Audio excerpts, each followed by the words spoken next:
We are posting this draft of a handcrafted console table manufactured in our studio. We hope you enjoy watching the process.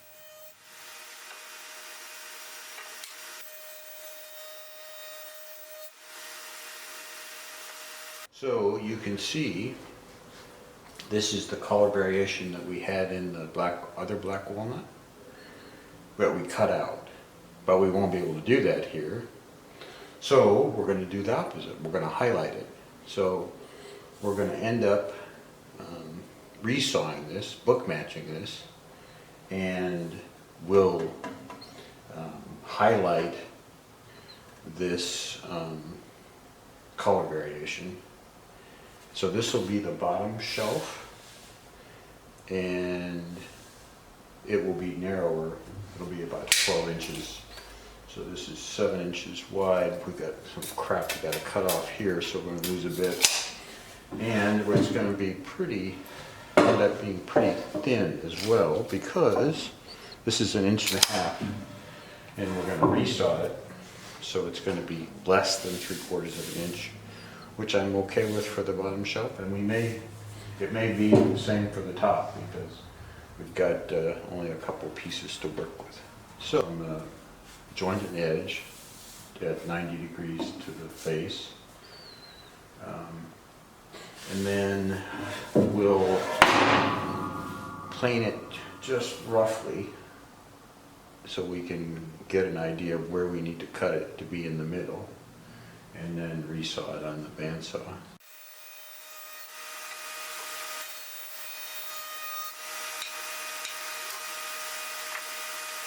So what we're going to do now is, this is the rough veiny edge we need to get rid of, and so I'm going to measure that. So it's about 6.5 inches, and so we'll cut 6.5 inches on the bandsaw. We'll have the smooth side, the jointed side down.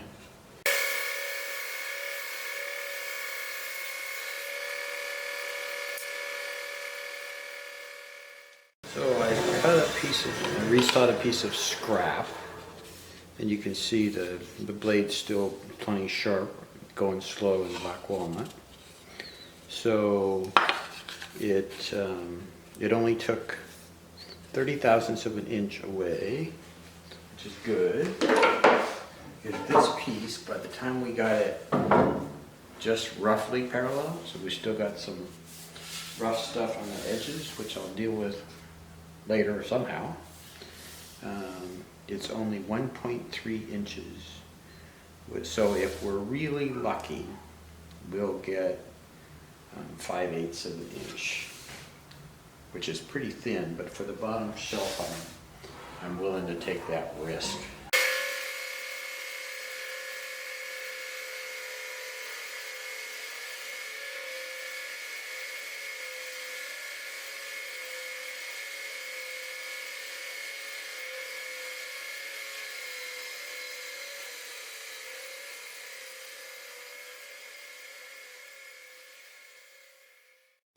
So you can see that as I cut through it, it opened up, which means that I was relieving internal tension.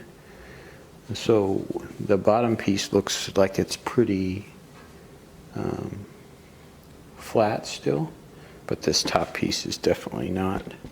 And I actually like it better on the inside, although the book match is not quite as good on the grain. So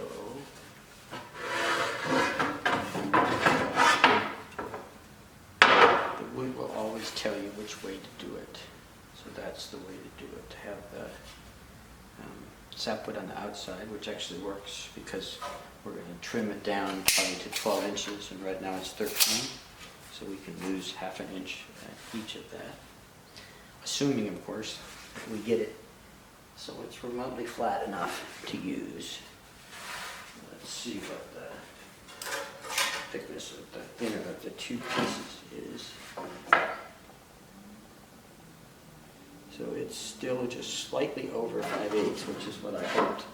but I don't think we're going to be able to flatten it and have it usable at 5/8. But maybe 9/16. It's a pretty tiny shelf, so maybe we'll have to turn the corner and give it an edge treatment that's slightly larger, which would be really tricky. But anyway, so that's the process of making furniture on a budget. So to continue our narrative of yesterday, this is the bottom shelf, and we have a thickness issue. So what I'm going to try to do, rather than plane this parallel, I'm going to try gluing it up while it's still rough on one side. And I've done a test fit and figured out where it should be flush on top and where on the bottom, and so I'm not going to worry about how flat it is. I'm just going to worry about the mating surfaces coming together, and then we're going to try to lose a minimum of thickness, and then it'll have braces underneath it as part of the design aesthetics anyway. So we're going to, this is one of those where the wood dictates what happens. So we're going to give this a shot.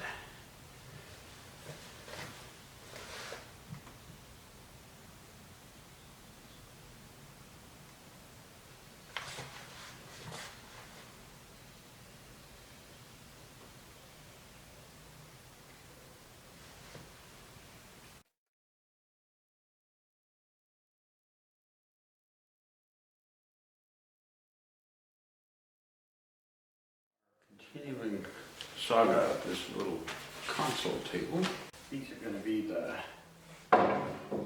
top pieces, the top of the console table, and what we learned from using the same thickness material, which is 6/4 rough, when we resawed it for the bottom shelf.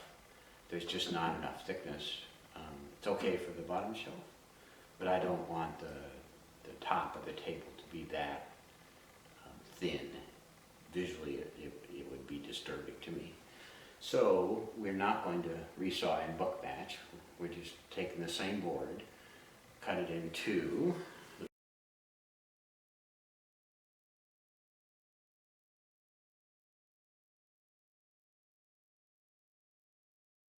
So the tabletop height is going to be 34.5 inches, and so we'll want the legs to be, they'll be slightly under that, but we'll rough cut them to 34 or 35 inches. And legs on another console table that I did, this is going in the same business, so I want them to be similar. And I used 2-inch square legs, and I was using 8/4 stock, so that was pretty easy. This is not 8/4 stock, this is the same 6/4 stuff we've been using. So but I don't want them that thin. So what I'm going to do is rough cut this, mill it down, and glue up legs, so they'll be double thickness, and then we'll machine them again after that. So we need 4 legs, probably 8 pieces. So we'll see if we can finesse our way through this.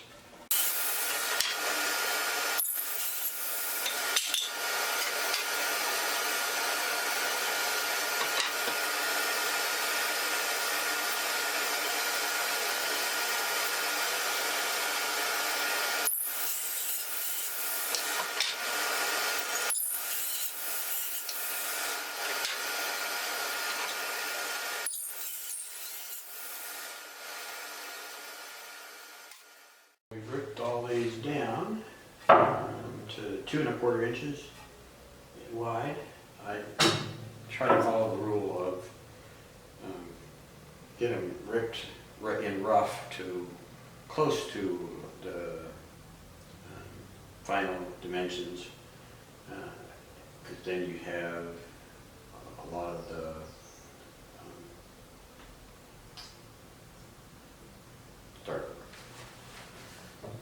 I follow the general rule that when making furniture components, it's best to rip it and cut it to somewhere close to the final dimension early on in the process. That way a lot of the stress in the wood is relieved, and then when you mill it, it's more likely to stay close to the middle or final milling stages and sizes, if you will. You notice I do wear gloves when I'm handling rough stock. It is not a recommended safety thing, so be advised. I use it with rough stock, and then once my risk of getting my hands splintered to death goes away and it gets more refined, then I stop using the gloves because they're not recommended around power tools. So just a word of warning.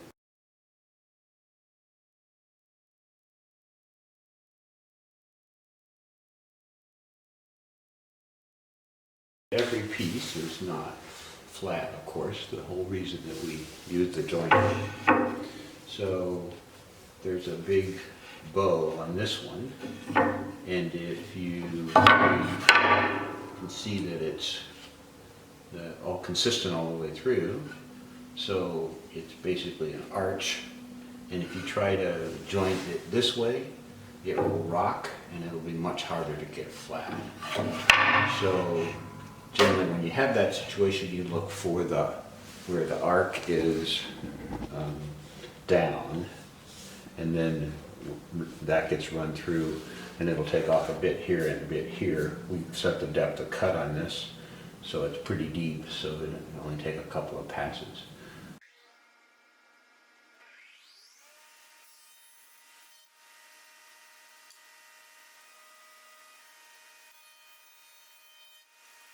And this is our continuing saga of that thin bottom shelf. So this is the glue up. It's fairly flush on this side. There's a little offset here. And we want to keep it as fat as possible. It's about 5/8 of an inch right now.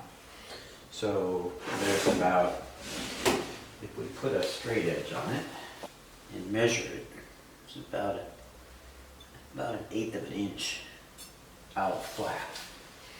But as we run it through this side up, because the smoothest reference side is the other side. So if we run it through the plane of this side up, the pressure feed rollers will push down and take that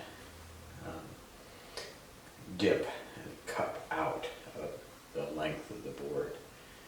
And so we can, by changing the construction of the console table, we can take care of that, no problem. And keep it flat by having a little substrate underneath out of some, we're going to use some maple. So we're just going to see if we can get it smooth and still have enough thickness to function as a shelf. So we've got it set right now at 5/8 of an inch. We'll run it slow and see how it goes and walk through the process.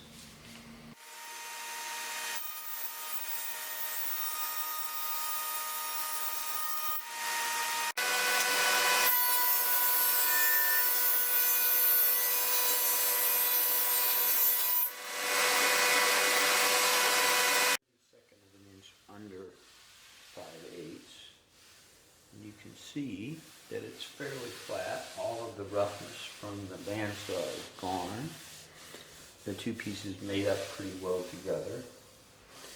So that is flat enough. There's a bit of snipe because the board is putting some pressure on the rollers. So we're going to take just a tiny bit off this side and then call it good with the planing, and then just work with either sanding or with a hand plane.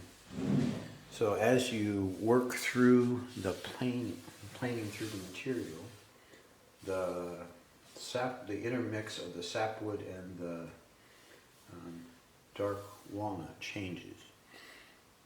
So if we were to continue down through this by continuing to plane it down, the color mix would change at every pass. So it would get less and less book matched. You can see that this side, this ray here, they were almost equal, and now the sapwood, the lighter part of the ray is different. So just adds part of the interest of black walnut. So we lucked out and were able to use this board. Yay.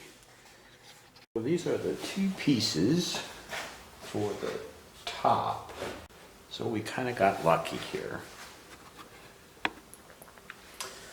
These are came out of the same board, but where we got lucky is if you look at the graining, the way it flows through, the way the sap flows through, and the way the rays are, it looks like it could be actually a book match. So the grain is similar enough that we're going to join these two pieces together for the top and have the look that we wanted without running into the problem of having them be too thin, which is where we were at. So that's good. So we'll have a thicker top and a thinner shelf. So the only thing we'll have to worry about here is that as we go down, as we said, as we go down through the board and make it thinner, the grain pattern will change. So we will do as little thinning as possible. So this is the thin lower shelf, and I'll show you the issue with it and how we're going to fix it. This board is out of flat. You can see how it's up on the ends here, and if you put a rule on it, it's out of flat by 1/8 of an inch. It's hard to see, but see if we can do it this way. So you can see the light coming underneath that. So what we're going to do ultimately is we're going to have a little substrate. So this is a piece of scrap that we just jointed on one side. So I'm going to show you what we're going to do. It's going to be long grain to long grain, so there won't be any problem with wood movement. And so we'll glue it.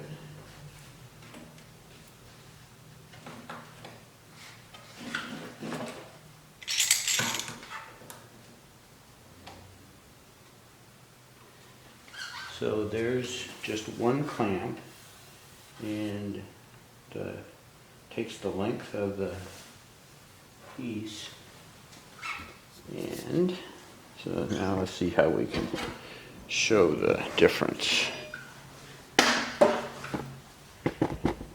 Alright, so there's the one piece.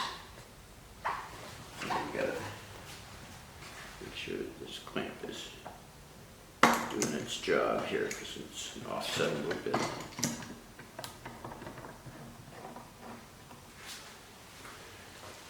So the straight edge now shows that there's still a tiny bit of light coming underneath there, but there's only one piece, and we'll have substrates or skirt boards, I guess we'll call them skirt boards, on both sides. So it will be plenty flat, and it just takes advantage of the width and strength of the skirt board. So that'll take care of the issue. When I move the straight edge right near the skirt board, it's completely flat, as is the skirt board. So we'll have skirt boards on either side of the bottom shelf, and it'll be a structural part of the piece. So it should work well. We're going to talk a little bit more about all the, so we kind of have all the component parts for the table, the console table. So these will be the legs, and as I said, I wanted at least 2 inch by 2 inch, and we didn't have the stock, so we cut up some stock that's 1.5 inches thick, and slightly over 2 inch strips, and we've kind of matched them up for color, and we'll glue those up. Those will be the legs. This will be the top, and I think we already talked about this, but they were just not thick enough to resaw, and but we wanted that kind of a book match look, and we got lucky because you can kind of see that the graining here is very similar on both sides, so that's good. These are over thick right now. They're like well over 1 inch thick, so we'll thin those down. And then we need table aprons.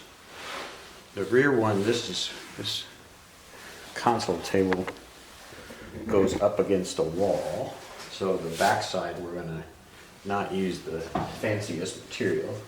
So the aprons will be maple. This is just plain flat sawn maple with no particular figure. This is got quite a bit of figure in it, and a little bit of bird's eye and some quilting in here. And the aprons will end up being about 3.5, maybe 4 inches. We haven't made that decision ultimately. And then the last component piece, there will be end panels between the legs. They'll be about 9 inches wide. And so we'll glue up a couple of these and then cut an arc on both sides in the finished piece. And these pieces have a tremendous amount of figure. Bird's eye and quilting, so it should be pretty stunning. The other side, you can see that this was on a very large circular saw, so they're not remotely flat. I mean, like probably 1/4 inch off flat. So, but these pieces have been knocking around the shop for a few years. Time to use them up. So those are all the components. So we have 4 of those parts, because we're going to glue up the 2 end panels. So these will start out at over 10 inches, so we got plenty of room to work there. So we'll have 2 of those with the aprons, front and back. And because the end panels will come all the way up to underneath the table, we won't have aprons on the short sides of the table. So those are all the components, and we'll start the process of milling those up.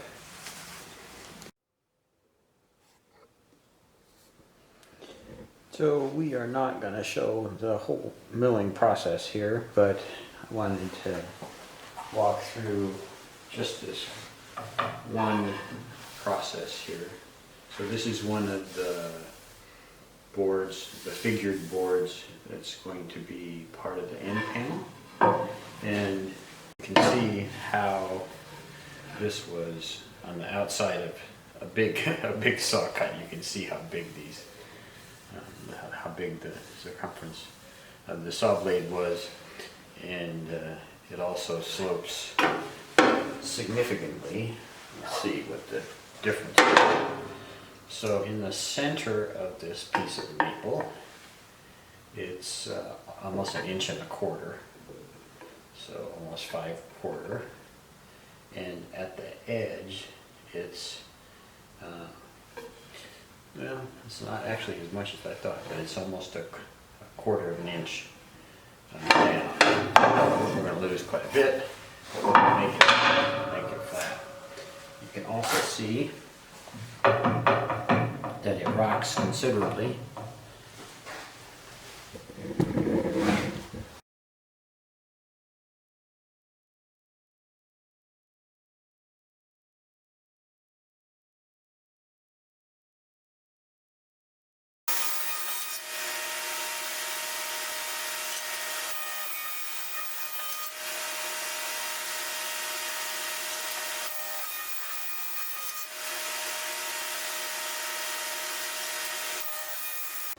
So we have it flat. You can see that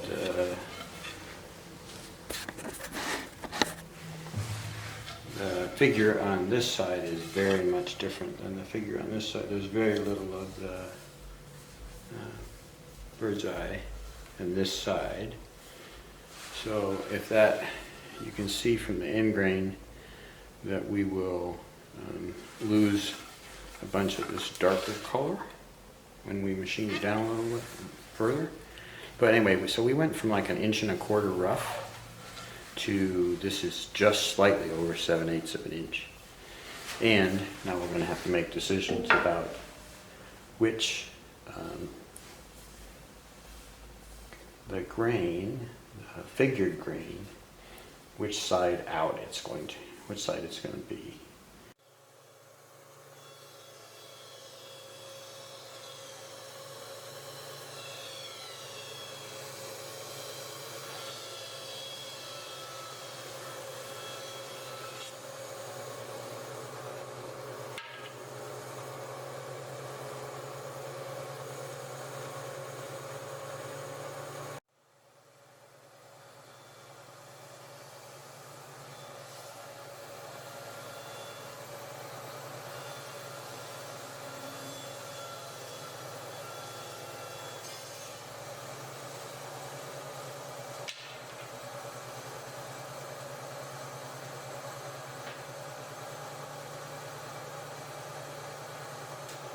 We've matched up the colors of the black walnut, so the leg blank glue ups will have consistent color from at least within the leg. And so we've at the point where we're going to glue them up, and since this is not an edge glue up, yeah, you've got to pay more attention to the how it comes together. And I use more glue.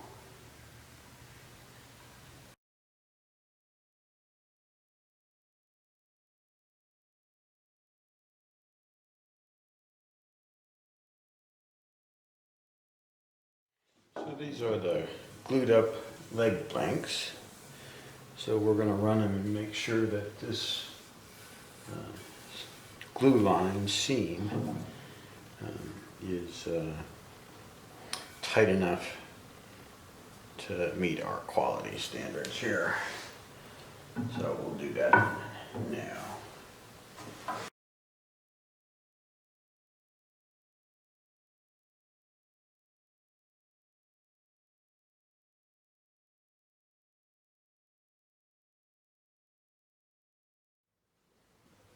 Okay, so here are our leg blanks. They're now at what is going to be the finished dimension, which is 2.5 inches wide, 2 inches thick. So they will be oriented with the wide part toward the front of the table. And you can see as we milled them, the color changed. So we're going to use this one and this one, which have the darkest color and the most consistent color. We're going to use for the front. This one, which is a nice dark color. This one, which is just not all, we'll use at the back, and it will just show the variation in black walnut. So, the one in the back will not be nearly as visible because of the joinder of the panels, which will be, the panels will be in the middle, joined in the middle of these leg blanks. Our experiment in letting that small piece of wood in worked perfectly as far as the glue line is concerned. Now, obviously, in that dark patch,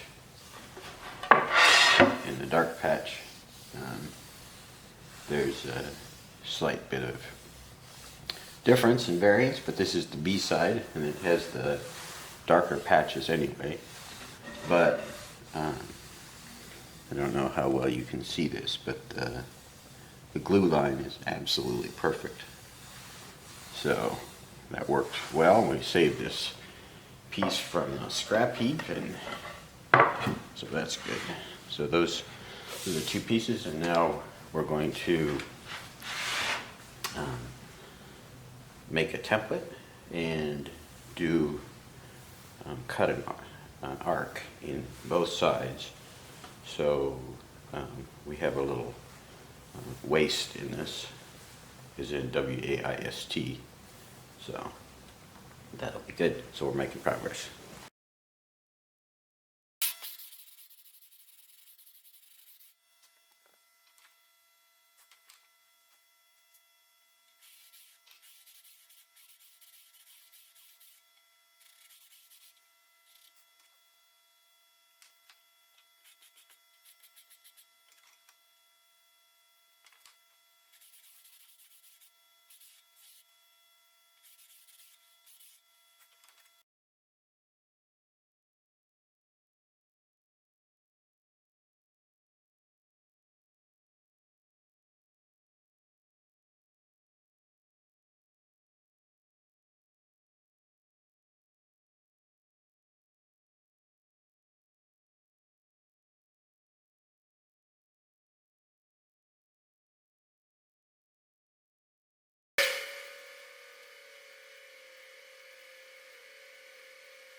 did is the dowels are slightly shorter than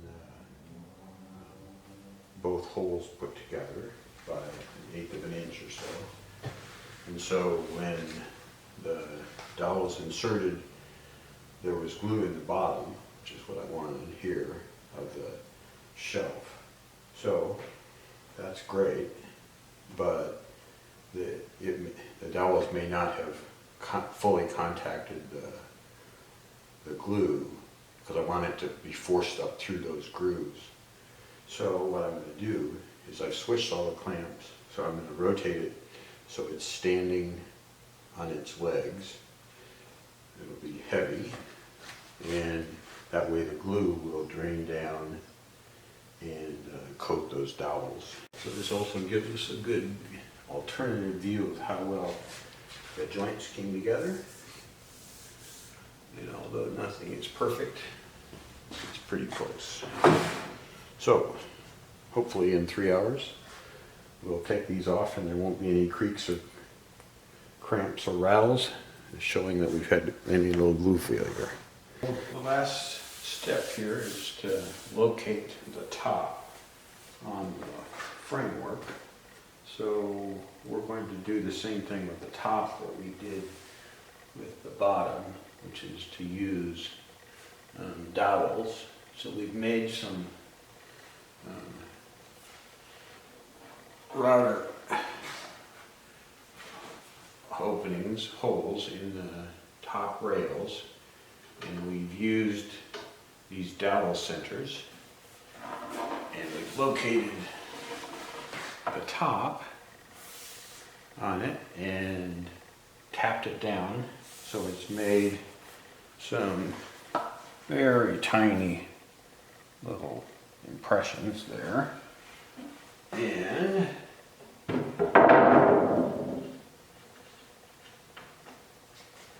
so what happens is the dowel center has this little tip on it, and so when you set the top on, tap it makes a little indentation, which if you get it all lined up, then it'll be perfectly aligned with the dowel holes. So that's what we've done. Now all we have to do is drill matching 3/8 of an inch holes in here, and then drop the dowels in and hope that we were accurate enough and it all lines up.